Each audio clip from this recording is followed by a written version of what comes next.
Olá pessoal, eu sou Janaína Marticelli e vocês estão no canal Forra de Cultura e Pastagens. E hoje nós vamos para mais um quadro, o produtor pergunta, eu respondo. Espera a vinheta aí rapidinho que a gente já volta.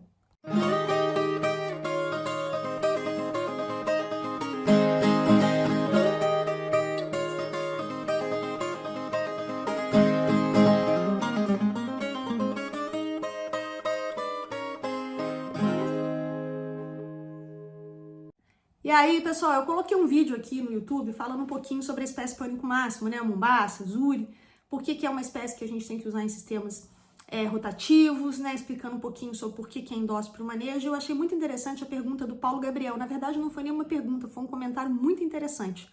E aí eu decidi trazer esse comentário aqui para dividir com vocês.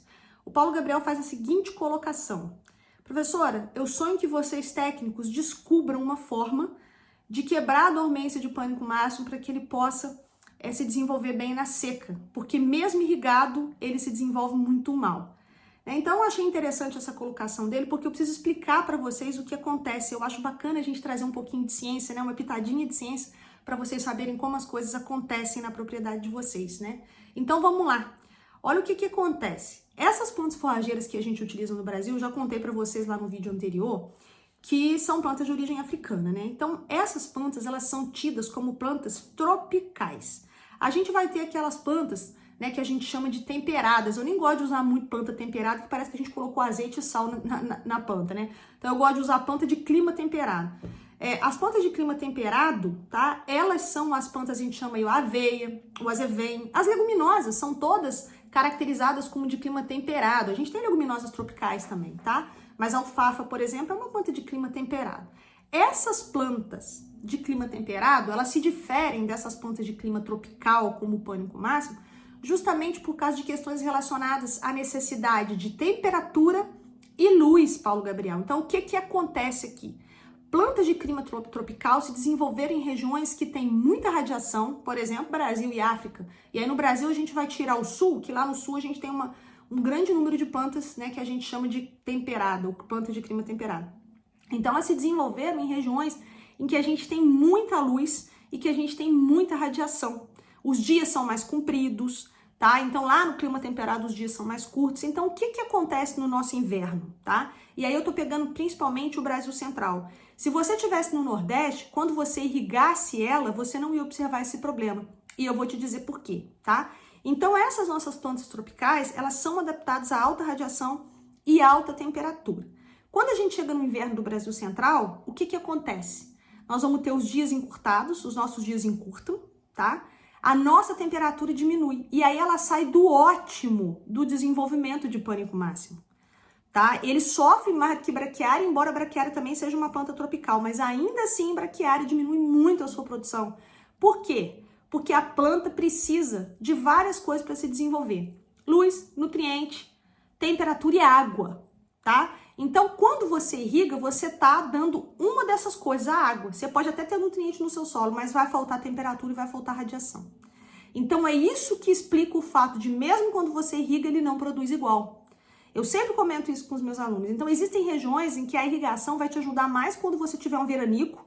Por quê? Você tem um veranico lá em janeiro, e veranico tá ficando cada vez mais comum, né, pessoal? Você tem um veranico lá em janeiro, se você tem um sistema de irrigação, você liga esse sistema de irrigação e tudo vai funcionar perfeitamente bem, ela vai se desenvolver muito bem. Por quê? Porque em janeiro eu tenho luz e eu tenho temperatura.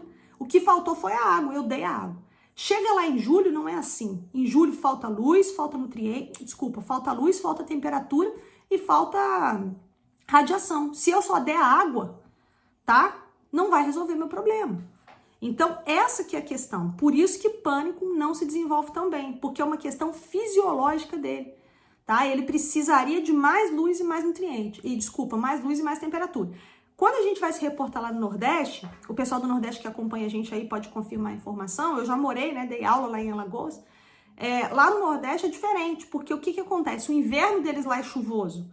Então, quando o dia tá um pouco mais curto, se bem que no Nordeste sempre os dias vão ser mais longos, quando o dia tá mais curto lá, tem chuva, tá? Aí quando falta chuva, que vai ser lá para janeiro, fevereiro, dezembro não chove, o sol tá a pino, a temperatura tá lá em cima. Então, se eu tô nessa região e uso irrigação, eu vou nadar de braçada, tá? Aí é diferente, por quê? Porque quando falta água lá, não falta luz e não falta temperatura. Aí quando eu entro com a água, eu resolvo o meu problema, tá? Então, era isso, pessoal. Eu peço para vocês comentarem o vídeo, curtirem e deixem mais perguntas, porque à medida que eu vou vendo, eu vou fazendo esses videozinhos para poder deixar essas respostas aqui para vocês, tá bom? Acho que esse é um quadro bem bacana, eu vou tentar fazer com mais frequência, né?